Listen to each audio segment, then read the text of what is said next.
With the jump, shuffle, jump, it's a great conditioning drill. So what we're going to do is we're going to start right at the foul line, give or take, give yourself about 15 feet. I'm going to start off with a jump as high as I can.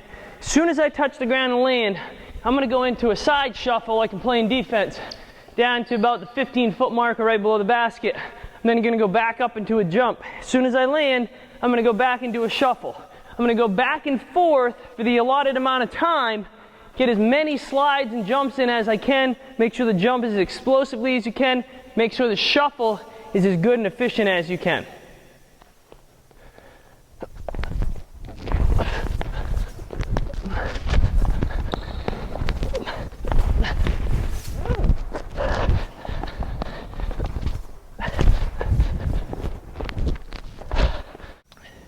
For the X drill, I'm going to start right at the corner. I'm going to sprint up to the opposite elbow. I'm going to touch. I'm going to plant with my outside foot in this case, so my butt is facing basket line. In this case, it's going to be my right foot.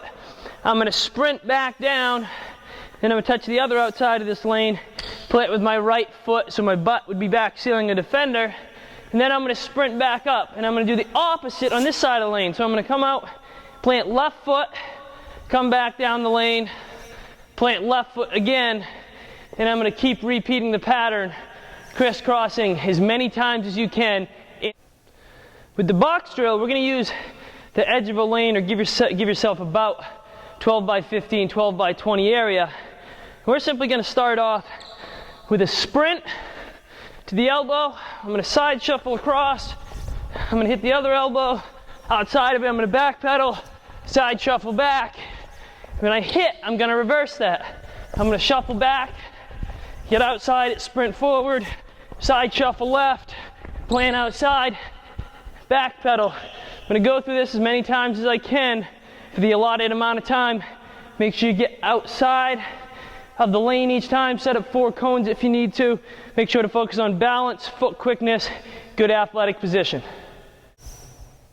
With the W jump stop drill, I'm going to start right to the outside edge of the lane.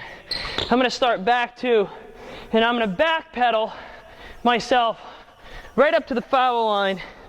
I'm going to touch it with one foot. I'm going to sprint back in.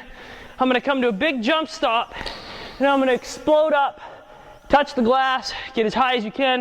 If you can get rim, go for the rim, that's fine. Once I land, I'm going to sprint back up, stay facing forward this way the whole time. I'm going to touch. I'm then going to back pedal to the other side, get one foot back, come in, big jump stop, explode up, touch, back to the baseline, and I'm going to keep repeating this as many times as you can in the allotted amount of time.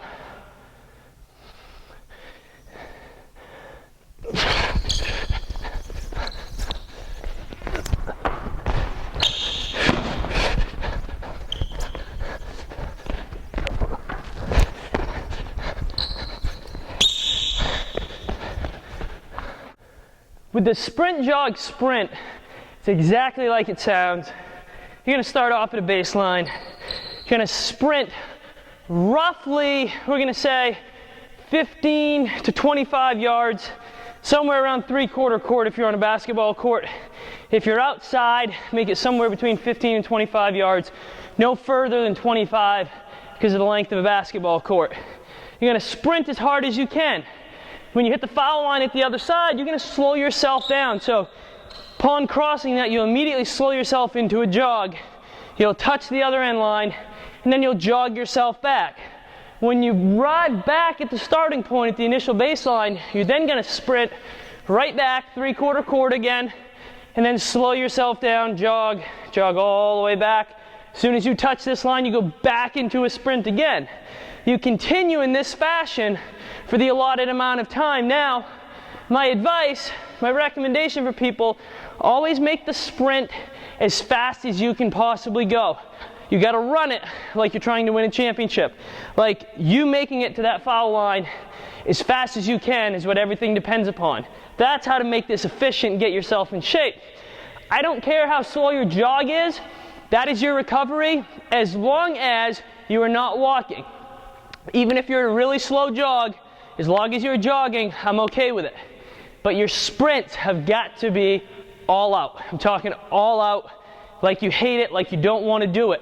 If you're a point guard, shooting guard who needs to work on ball handling skills, in particular in the open floor with a race dribble or a speed dribble, by all means, take part of the drills, throw a basketball into it, work left hand, right hand, whichever your weaker hand is, or work a little bit of both, sprinting through with a good race dribble, keep the dribble as you jog back, and work on that. That's going to improve not only your ball handling in the open floor, which is honestly the only way to work on it at full speed, is to practice it at full speed. It's also going to allow you to get used to the conditioning factor of having to have a ball in your hands when you're tired, which is different than simply sprinting when you're tired. So if you're a guy who needs conditioning with a basketball, because that's what your team relies on, absolutely, at least part of the time, throw in the basketball. It's going to make you a much better player in much better shape.